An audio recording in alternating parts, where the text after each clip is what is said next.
ओम सर्वमंगल मांगल्ये शिवे सर्वार्थ साधिके शरण्ये त्र्यंबके गौरी नारायणी नमोस्तुते।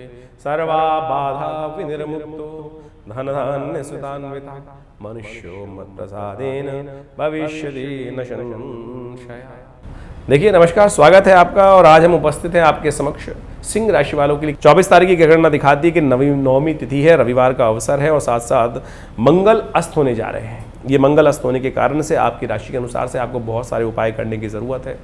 देखिए विशेष तौर पर रविवार का अवसर पड़ रहा है और ऐसे में मंगल अस्त होने जा रहे हैं। मंगल आपके भाग्य के स्वामी हैं, मंगल आपके सुख के स्वामी हैं, तो ये आपके लिए थोड़ा सा भारी वाला समय है। नित्य प्रति हनुमान चालीसा का एक पाठ अवश्य करें। यदि एक शास्त्र तो ये कहता है जो शतबार पाठ पढ़ जो ये छूटई बंद महासुख होई। देखिए आप पूरी श्रद्धा के साथ यदि एक बार भी कर लेंगे ना, तब भी आपको वही लाभ पड़ सकता है। तो इस बात का ध्यान रखते हुए कार्य करें। सुंदरकांड का पाठ कर सकते हैं।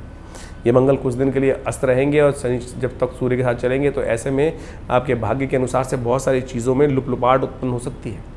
जहाँ जहाँ लाभ मिलने की स्थिति है उसको ठीक करने के लिए आपको अपने पुरुषार्थ को जगाने का प्रयास करना चाहिए। आपके पुरुषार्थ से ही भाग्य जागने का रास्ता बन सकता है। ऐसे में मंगल आपकी सेविंग पर भी परेशानी डालने की योग बना सकता है, तो बहुत बुद्धिमानी के साथ काम करें। ऐसे में अपने जीवन साथी को जितना प्रसन्न रखते हुए कार्य करेंगे, आपके लिए सबसे सुंदर बात यह है कि आपकी किस्मत का जो साथ है वो आपके जीवन साथी के हाथ में है। तो उनको प्रसन्न रखने का प्रयास कीजिए और साथ सुंदर तरीके से आप नेगेटिव मत सोचिएगा।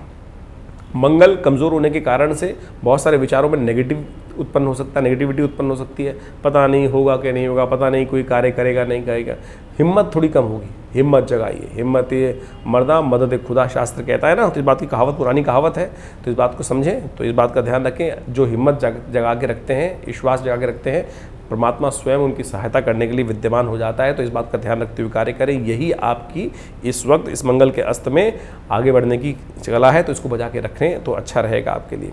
सर्वार्थ सिद्ध योग विद्यमान रहेगा इस दिन। दोपहर को करीब करीब 1:14 से रहेगा, तो उसके बाद नया कार्य आरंभ करने के लिए शुभ मुहूर्त रहेगा। वहीं 25 तारीख की यदि हम बात करें तो उस दिन दशमी और एकादशी का योग है।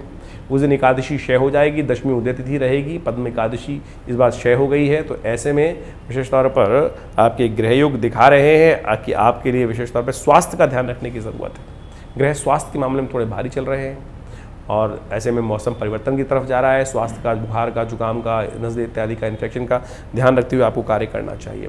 सोमवार का अवसर है और एकादशी का अवसर है, तो शालिग्राम जी की विशेष तौर पर पंचामृत बनाकर उनको अभिषेक करें और उस चरणामृत को ग्रहण करें श्रद्धा के साथ।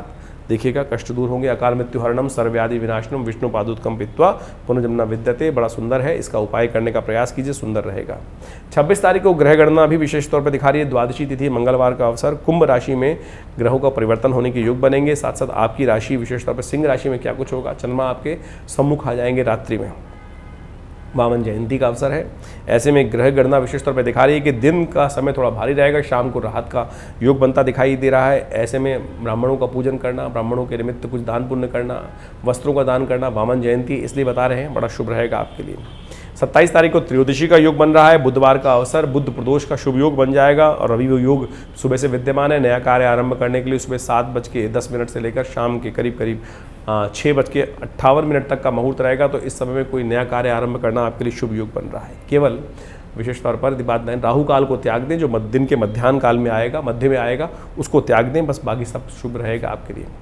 ग्रह योग आपके लिए दिखा रहा है विशेष तौर पर परिवर्तन का समय है। बहुत सारी चीज़ों का आपके मनो मस्तिष्क में बहुत सारे विचार नए आ सकते हैं और वो आपके लिए आगे बढ़ने में बहुत सहायक रहेंगे। तो इसलिए मन में आ रहे विचारों को तवज्जो देने का प्रयास करें, उनको ऐसे ही निष्क्रिय ना कर दें। विचार जो आता है वो कहीं ना कहीं पॉजिटिविटी के साथ केवल उसको ग्रहण करने की आवश्यकता है। इस वक्त पुरुषार्थ की ज़रूरत है, तो उसके लिए आप कुछ उपाय भी कर लेंगे तो बहुत सुंदर रहेगा। देखिए त्रयोदशी तिथि है, बुधवार का अवसर है, प्रदोष बन गया है। ऐसे में अपने व्यवसायिक उन्नति प्राप्त करने के लिए शाम को भगवान शंकर का अभिषेक ओम नमः शिवाय का जप करते हुए सूर्यास्त होने के बाद से लेकर करीब करीब 48 मिनट का समय रहेगा, उसमें अवश्य करने का प्रयास कीजिए, वो आपके लिए सुंदर रहेगा।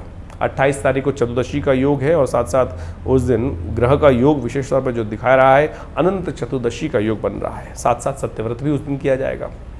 ग्रहों का योगायोग आपके लिए परिवर्तन की स्थिति उत्पन्न करेगा। यह आपके लिए बहुत विशेष तौर पे समझें दिन आपके लिए अच्छा जाता दिखाई दे रहा है, लेकिन शाम को कहीं ना कहीं से कोई नाउम्मीदी आपको प्राप्त हो सकती है। तो ऐसे में उपाय करना परमावश्यक है। सत्यनारायण का व्रत करना, चंद्रमा को भगवान का दर्शन करना, ये आपके लिए बहुत अनुकूल रहेगा। इस बात का ध्यान रखते हुए कार्य करें। चंद्रमा आने वाले 2 दिन के लिए थोड़ा निस्तेज हो जाएगा, आपके लिए किसी बंधन में फंसा सकता है, इस बात का ध्यान रखें। लेकिन यदि आप सत्यनारायण व्रत का पूजन करते हुए अपनी संकल्प का इस वक्त ध्यान करें तो भगवान आपके समस्त कष्टों को दूर करने का योग बना सकते हैं। 29 तारीख को पूर्णिमा का अवसर पड़ रहा है और पूर्णिमा से श्राद्ध भी आरंभ हो जाएंगे। ऐसे में ग्रहों का योगा योग आपकी राशि के अनुसार से दिखा रहा है। समय थोड़ा भारी है, बेकार के खर्चों को बचाने का आपको प्रयास करना चाहिए। कहीं ना किसी बंधन में आप ना फंसें। कोई ना कोई आपको थोड़ा सा ऐसा रहेगा, मन थोड़ा जकड़ा जकड़ा महसूस करेगा। हर चीज़ों में ऐसा लगेगा कि चीज़ें आपके अनुकूल नहीं हो रही हैं और उसमें थोड़ा सा आप छटपटाहट महसूस कर सकते हैं। कोई नहीं, सब दिन एक समान नहीं होते, समय बदलेगा, परिवर्तन के योग बनेंगे। श्राद्ध आरंभ हो गए हैं, पूर्णिमा का श्राद्ध रहेगा। अपने पूर्णिमा के श्राद्ध के निमित्त आपको अवश्य अपने जो पितृजन हैं उनके निमित्त तर्पण पूजन सब करने का सुंदर व्यवस्था बनानी चाहिए। श्राद्ध भारतीय संस्कृति में एक ऐसे अद्भुत विधान को बताते हैं कि हमारे जो प्रत्यक्ष रूप से इस वक्त हमारे साथ लोग हैं उनके साथ साथ हमें उन पूर्वजों के निमित्त भी कर्म करना चाहिए। वो हमारे साथ ही रहते हैं। ये विज्ञान है अद्भुत, कोई और समझता नहीं। भारतीय संस्कृति ने इसको समझा और इसके निमित्त कार्य किया। कई बार क्या होता है कि हम कार्य कर रहे होते हैं, सब कुछ बढ़िया चल रहा है, लेकिन फिर भी कहीं ना कहीं कुछ दिक्कत चल रही है। हमारे सपनों में हमारे पितृ बार बार आ रहे हैं, वो दिखा रहे हैं कि कुछ अपेक्षा है उनकी। तो यदि वो आते हैं बार बार तो समझ लीजिए कहीं ना कहीं पितृ ऋण संबंधी समस्या है। तो उनके निमित्त तर्पण इन श्राद्धों में अवश्य करना चाहिए। इनके निमित्त भागवत का सप्ताह रखा जाना चाहिए। इन श्राद्धों के अवसर पर भागवत का पाठ किया जाना चाहिए। इनके निमित्त ब्राह्मणों को भोजन किया जाना चाहिए। गरीब व परित्यक्त लोगों के निमित्त उनकी सेवा की जानी चाहिए। ये सारे उपाय कर कर आप श्राद्ध के निमित्त कार्य कर सकते हैं। हमने विवेकानंद योगाश्रम में सुंदर तरीके से व्यवस्था रखी है कि जो लोग अपने पितरों के निमित्त गायत्री का जप, तर्पण इत्यादि नहीं करा पा रहे हैं घर में, वो यहाँ करा सकते हैं और सुंदर तरीके से अपने पितरों के निमित्त पितृ ऋण से मुक्ति का प्राप्त विधान जान सकते हैं। फ़ोन नंबर्स आपके सामने स्क्रीन पर चल रहे हैं, उस संपूर्ण तिथि को समझ लीजिए। 30 तारीख को ग्रह गणना विशेष तौर पर दिखा रही है कि उस दिन आश्विन का महीना आरंभ हो जाएगा और प्रतिपदा और द्वितीया का श्राद्ध एक साथ रहेगा। ग्रह इस दिन आपके लिए थोड़े भारी दिखाई देते हैं, तो आपको थोड़ा स्वास्थ्य का ध्यान रखते हुए कार्य करने की ज़रूरत है। और किसी भी काम में करते वक्त इस बात का ध्यान रखें कि कोई बंधन में ना फंसें। कोई व्यक्ति आपको बांधने का प्रयास कर सकता है आपके निमित्त, तो आपको बहुत सोच समझ कर कार्य करने की ज़रूरत है। इस समय में ग्रह थोड़ा भारी चल रहा है।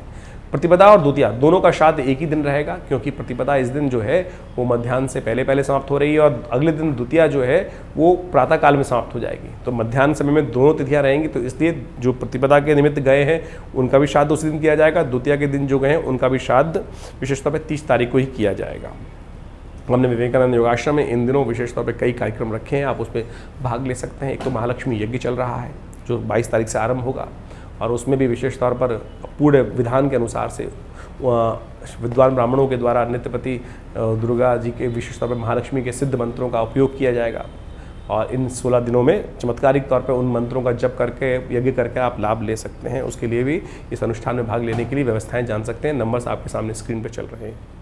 साथ साथ श्राद्धों के निमित्त भी हम व्यवस्था बता देते हैं। जो लोग श्राद्धों में अपने पितरों के निमित्त श्राद्ध, गायत्री यज्ञ और विशेष तौर पर उनकी तृप्ति के निमित्त तर्पण इत्यादि का कार्य करवाना चाहते हैं, उसके लिए फ़ोन नंबर स्क्रीन पर है, आप व्यवस्थाएं जान सकते हैं। हमारा आश्रम दिल्ली में विवेकानंद योगाश्रम है। दिल्ली में बहुत बड़ा संस्थान है, पिछले करीब 70 सालों से कार्य कर रहा है। 1960 के दशक से ये आश्रम बना हुआ है। हमारे पिता आचार्य श्री केशव देव जी महाराज के सानिध्य में ये आश्रम स्टैब्लिश हुआ और यहाँ बहुत सारे समाज की सेवा के कार्य किए जाते हैं, बहुत सारे सेवा भाव रखे जाते हैं।